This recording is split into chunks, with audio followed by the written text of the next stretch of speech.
jalan-jalan ke Jakarta. Berkunjunglah ke kota tua. Berhitung 1, 2, 3. Presentasi segera saya buka.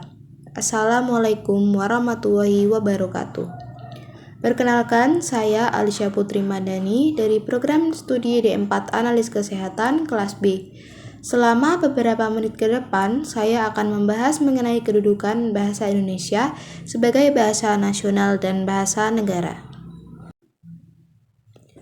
Untuk memahami kedudukan bahasa Indonesia, pertama-tama kita harus memahami pengertian bahasa terlebih dahulu, yaitu sebagai lambang jati diri atau identitas nasional.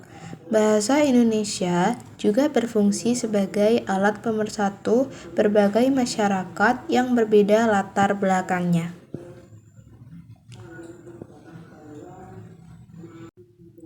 Yang kedua adalah definisi dari bahasa nasional, yaitu bahasa Indonesia yang diikrarkan dalam Sumpah Pemuda pada 28 Oktober 1928 dan terdapat dalam Undang-Undang Dasar 1945 Bab 4 Pasal 36 serta dirumuskan dalam Kongres Bahasa Indonesia di Medan tahun 1954.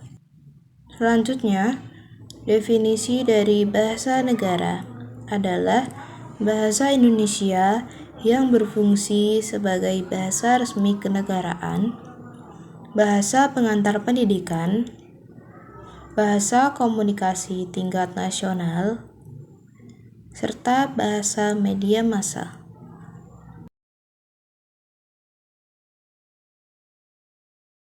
Bahasa Indonesia ternyata memiliki sejarah secara khusus hingga disahkan sebagai bahasa nasional dan bahasa negara yang dulunya berasal dari cabang bahasa Melayu Polinesia dari rumpun bahasa Austronesia. Bahasa ini digunakan dalam komunikasi perdagangan yang digunakan orang Melayu yang berkeliling di Indonesia. Bahasanya mudah dan sederhana dipelajari sehingga mudah diterima oleh masyarakat. Selama penjajahan, bahasa Indonesia berkembang secara signifikan akibat pengaruh Belanda dan kebijakan bahasa Eropa. Akhirnya, pada tanggal 28 Oktober 1928, Kongres Pemuda kedua dari PPPI, Organisasi Pemuda Pelajar dari seluruh Indonesia, mengikrarkan bahasa Indonesia sebagai bahasa nasional. Kemudian, tanggal 18 Agustus 1945, bahasa Indonesia disahkan sebagai bahasa negara yang tercantum dalam UUD NRI Bab 15 Pasal 36.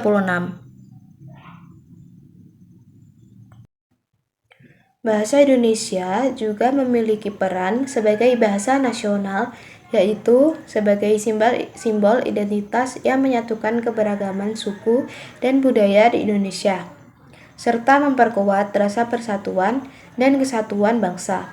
Yang kedua, peran sebagai bahasa negara yang digunakan secara resmi dalam pemerintahan dan administrasi. Kemudian, tantangan yang dihadapi adalah pengaruh bahasa asing, penggunaan bahasa gaul dan aksen, serta kurangnya minat generasi muda untuk mempelajari dan menggunakan bahasa Indonesia dengan benar.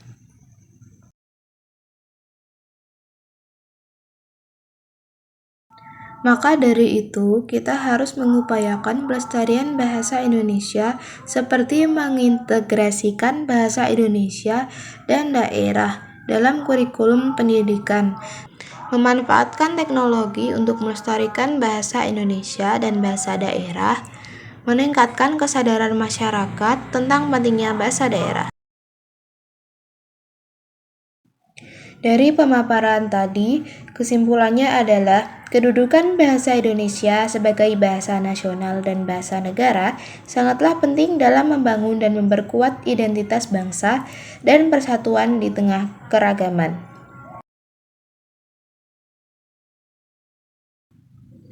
Adakah pertanyaan dari penjelasan saya tadi? Jika kurang jelas atau belum paham? Baik, tidak ada pertanyaan. Karena dimulai, maka juga diakhiri. Jika diakhiri tanpa memulai, itu bukan presentasi, melainkan masalah hati. Kesepian tanpa kekasih, Sekian, terima kasih. Wassalamualaikum warahmatullahi wabarakatuh.